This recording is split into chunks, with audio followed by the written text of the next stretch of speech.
Greetings, welcome to the unit on evolution on engineering. In the earlier session, we got an overview of the course, OBE and accreditation. And this unit, the proposed outcome is understand how engineering education has evolved over a long period of time. If you look at evolution of engineering education, it is interesting, especially for engineering teachers. They should have an idea how the whole engineering programs across the world have evolved. One can trace something like 5 major shifts during the past 100 years.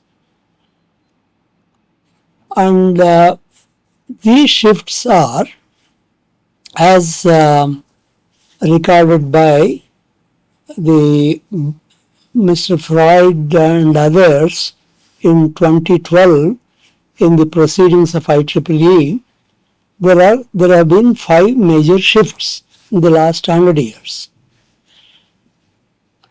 Let's quickly list that. From hands-on and practical emphasis to engineering science and analytical emphasis. That happened immediately after Second World War. To outcomes-based education and accreditation. Then emphasizing on engineering design. Then to applying education, learning and social behavioral science research to education. And then to integrating information, computational and communication technology in education. Let us look at the first shift. Until Second World War time, the engineering education was predominantly like assistantship based. People were working under some experienced, more like the medicine as practiced today. And the people were designing things, whether it is a machine or a structure or anything, by using a lot of data and based on the experience of the mentor, people were able to design. And then what happened after Second World War, several interesting things happened, and obviously somehow engineering was put down a little bit by both by Europe as well as by United States of America.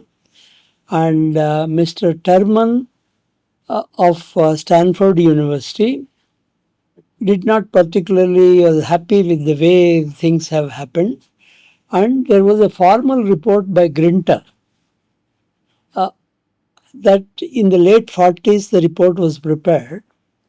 And the Grinter report, it stressed now the need for adequate science and engineering sciences in engineering curricula. There was not too much of basic sciences or engineering sciences until that time. You straight away went to engineering and looked at how engineering was practiced. And they now felt it is time for these science courses and engineering courses, science courses to come into the curricula. And this was a major first shift that happened.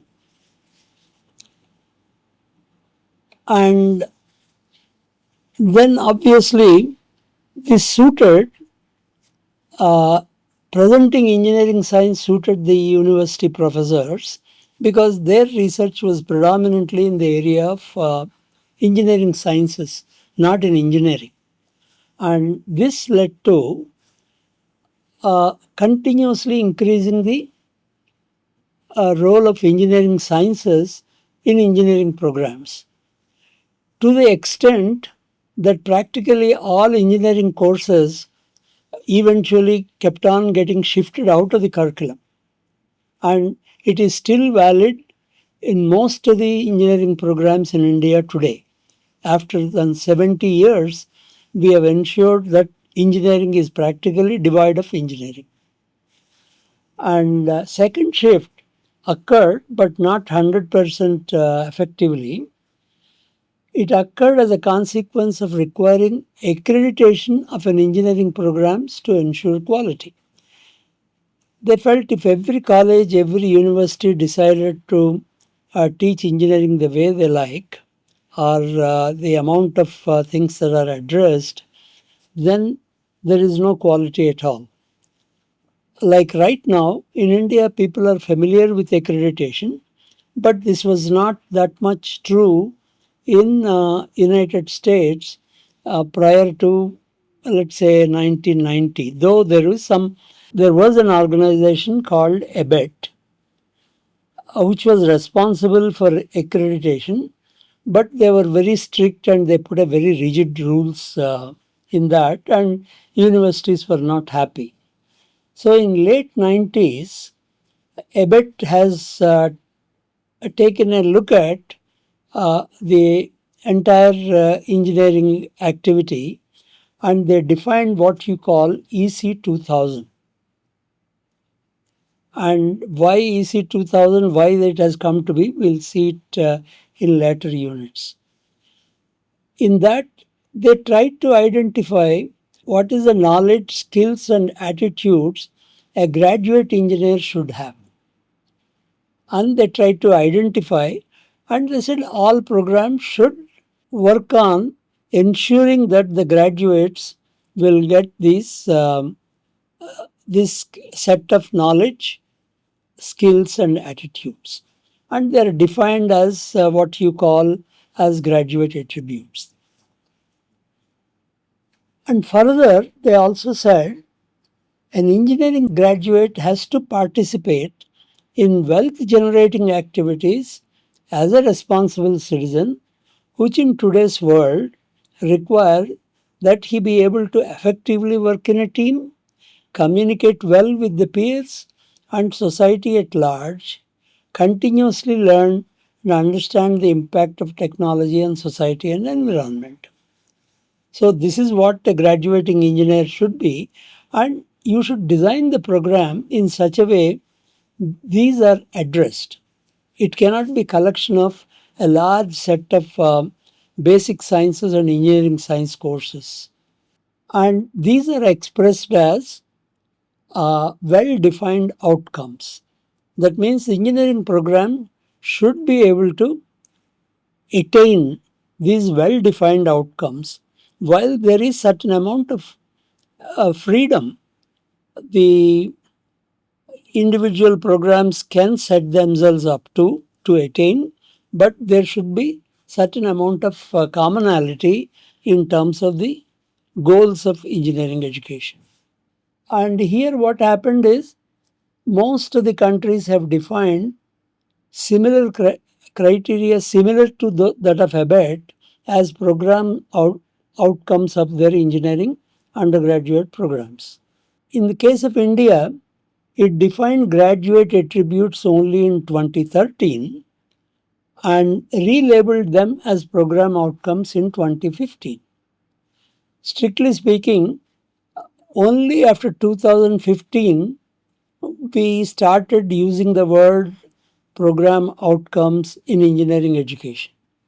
Now it is fairly commonly understood by all the people concerned, and people do use that terminology. Okay. While all the institutions in India acknowledge the importance of these program outcomes, many of them are yet to make efforts in adequately incorporating learning experiences to meet these outcomes. Our experience with many institutes is they look at these program outcomes as certain boxes to be ticked. Nobody is going to check whether you tick the box right way or not, but you have to use the terminology, so they will use the terminology and tick the boxes. It may or may not get reflected in the way the program is conducted. Okay. Now, this is in the outcome framework. Roughly, one can look at the entire all the engineering programs in India in this way. For example, this is true of all engineering colleges. Graduates of 12th standard enter institutions offering undergraduate engineering programs. What is an institution? It has management, faculty, and certain academic processes. So using this, the graduates of 12th standard, they produce engineering graduates. But whatever these institutions do are greatly influenced by, starting with parents. They decide to which college their ward should go, and also many times these days they also keep track of what is happening, and the industry and the technology that you are using. On top of that, the university to which the institute is affiliated, the state government, AICTE, that is All India Council for Technical Education, and the NBA, National Board for Accreditation. All these bodies will directly and indirectly through various processes influence how the program is conducted. Sometimes, because at a national level on such a large scale, depending on the context, you may like certain processes, may not like certain processes, and people may feel they are inappropriate. But when you are looking at a nation of this size, this complexity, but still one has to fall within certain framework, some common framework. And they produce graduates, engineering graduates with defined abilities now, not just merely who pass the exams. And these are expressed as program outcomes, program specific outcomes, and course outcomes. These we will elaborate in later units. Please keep getting used to the terminology POs, PSOs, and COs. And on top of that, these engineering graduates, they are supposed to get involved in activities related to their discipline or from the program from which they have graduated. And the kind of work they should be doing, at least in the first few years after graduation, should be related to the discipline in which they have trained themselves. And these are expressed as program educational objectives. We don't bother anymore, maybe let us say after 5 years after graduation, what they will be doing. Because based on the experience, they may go into any type of other work. But at least for the first few years, if they are not involved with anything that they have been trained in, then the program has no meaning. So, either the program has to adjust itself depending on where the students are going, or we are not training them properly to meet that kind of activities. Okay. So these people now seek either placements, they go for higher education, and a small number of people will become entrepreneurs. Of course, majority of the people will immediately go for placement, but this whole thing is depends on social factors, market factors, and economic factors, which are not in the control of the institutes conducting the the engineering programs. We'll come back to this relationships in later units. The third shift, increasing the emphasis on design as a major and distinctive element of engineering. What people found, as I mentioned already, in various universities, engineering programs have completely pushed engineering out of the curriculum. They have become mostly engineering science programs. And they started saying, what is the difference between science and engineering? Engineering is a trivial application of some scientific principles that you learn, and so on. And practically, the engineering is pushed out of engineering programs.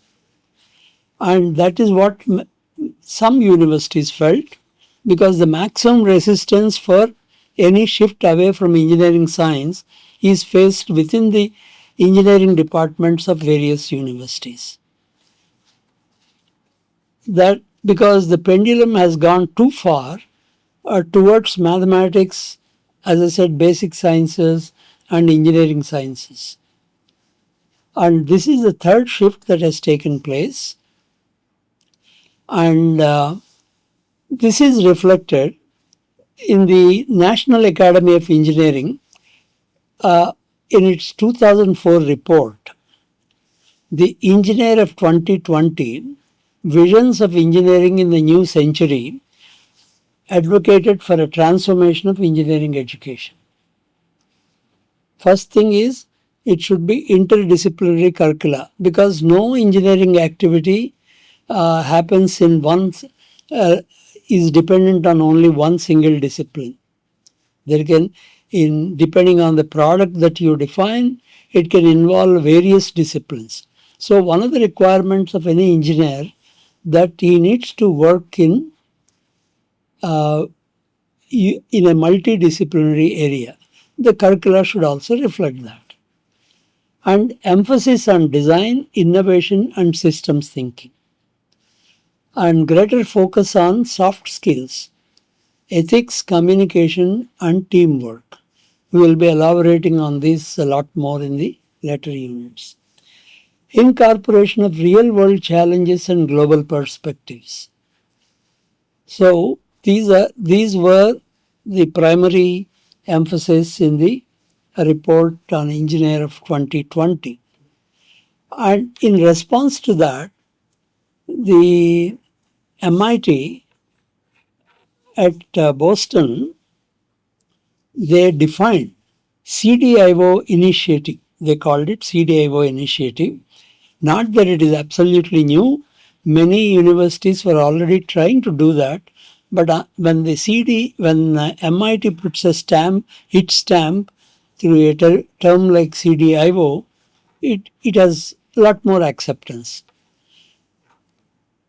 It was launched during the period 1997-99 in collaboration with leading engineering schools to reform engineering education. CDIO initiative aims to modernize engineering education by shifting the focus from purely theoretical instruction to producing engineers who can conceive, design, implement, and operate complex real-world systems and products. Bridge the gap between academia and industry. Emphasize engineering in its context. No engineering activity can be dissociated with the context in which it is happening. Promote active learning, foster lifelong learning. That is the CDIO framework promoted by MIT.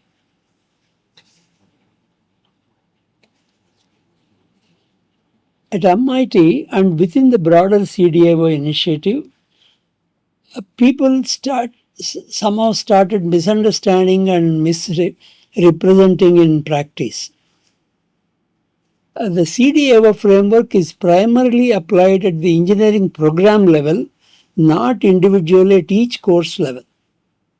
I have known some colleges in India where they tried to apply CDIO framework at every course of the entire program.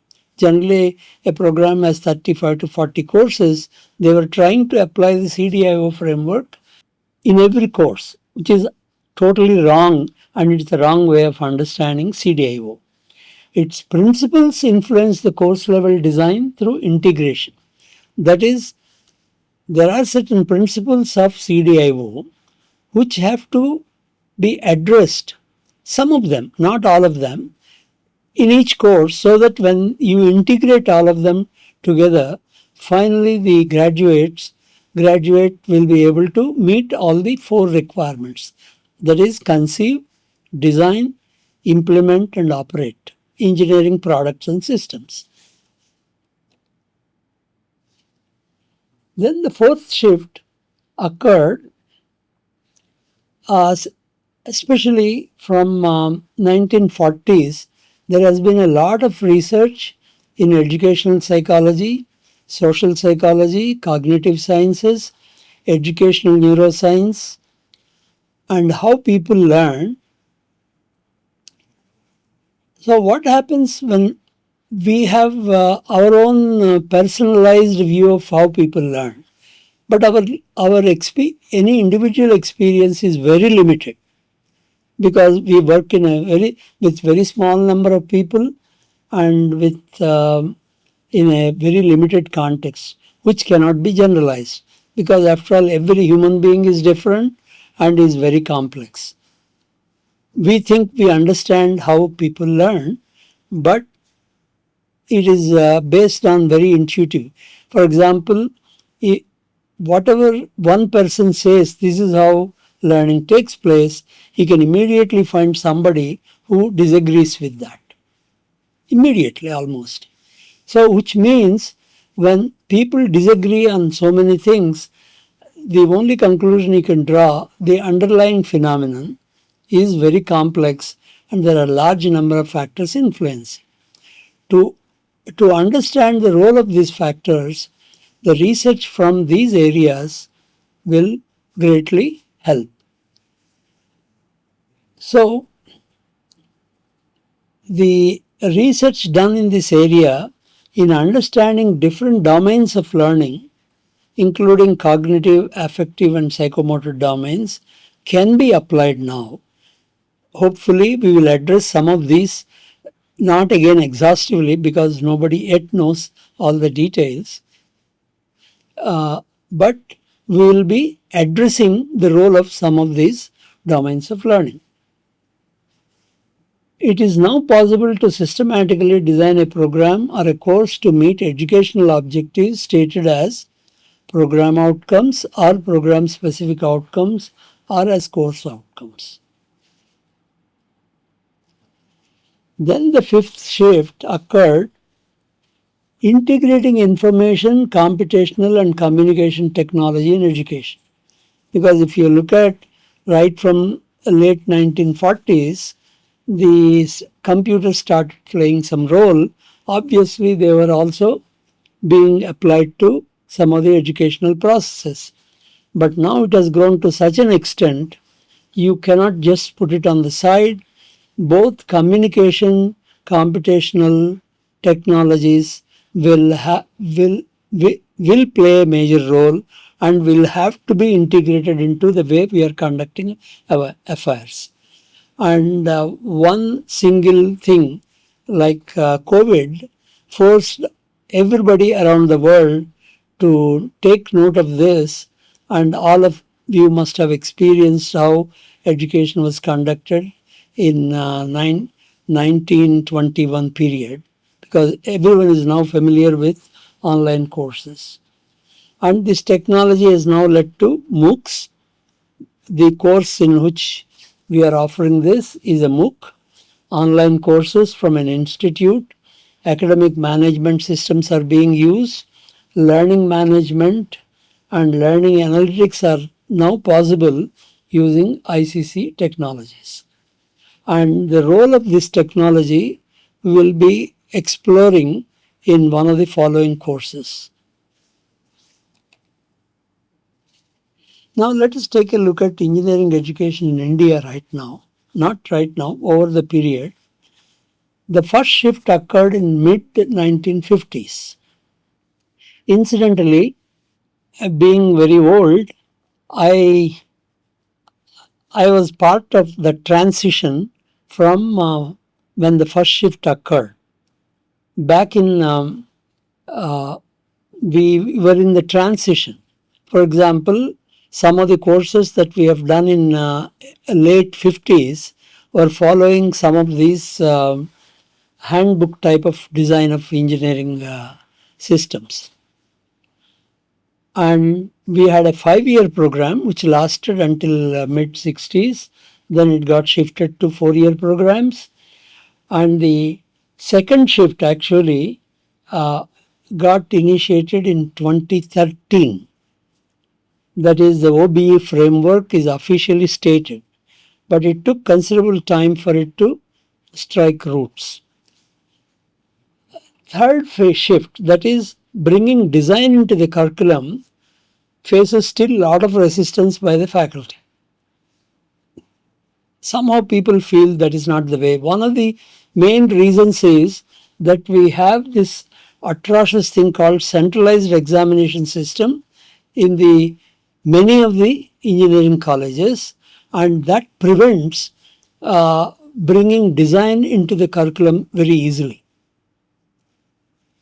Okay, the centralized curriculum, centralized examination system, centralized evaluation, all these processes put serious limitation on how the engineering program needs to be conducted. Fourth shift, people acknowledge it is important, but then it requires tremendous amount of training on the part of the faculty. Hopefully, this particular course will address some of those aspects. Some ICC technologies, at least with regard to ICC technologies, people are not that very reluctant, but it depends on the kind of infrastructure that the college has, and it is just coming into use. The biggest problem of engineering education in India is the perceptions and interests of the stakeholders. Who are the stakeholders? We have students, faculty, management, and the various regulatory bodies, and parents, industry, and so on. Everyone has a different set of perceptions and different set of concerns and interests. And you don't find an easy solution where everybody's interests are met. For example, in my opinion, most basic problem is we do not articulate our assumptions and goals on a piece of paper. We don't want to write anything on a piece of paper so that which facilitates our communication. This is what I am assuming. We will never say that. And multiple stakeholders with different perceptions and interests, and we have drifted far too long without major reviews. Right until 2013-14, we have drifted. And when we have drifted too long, and people are used and stuck in that particular way of thinking. And to come out of that will take tremendous amount of effort. And we created mega universities with hundreds of affiliated engineering institutions that require centralized curricular design and examinations. The regulatory mechanisms are very poor at the implementation level. On paper, they are excellent, but as you know, in India, at the implementation level, you have any number of issues. That is true of not only education, of everything that we talk about. For example, the boards of studies and managements have their own perception. Say that if I teach more, students will learn more. So you overcrowd the curriculum. A program with more credits is superior to a program with less number of credits. If the students are not inside the classroom, they waste their time. So you don't give them the breathing space. You have to jump from one class to the other. Modernization of curriculum means increasing the content, because you don't want to drop anything that you are teaching, so you keep on adding more. If the teachers take extra face-to-face sessions, the pass percentages improve. These are the perceptions of both managements as well as boards of studies. And the next unit will present the nature of engineering programs in India at present, the organizational part. Thank you very much for your attention.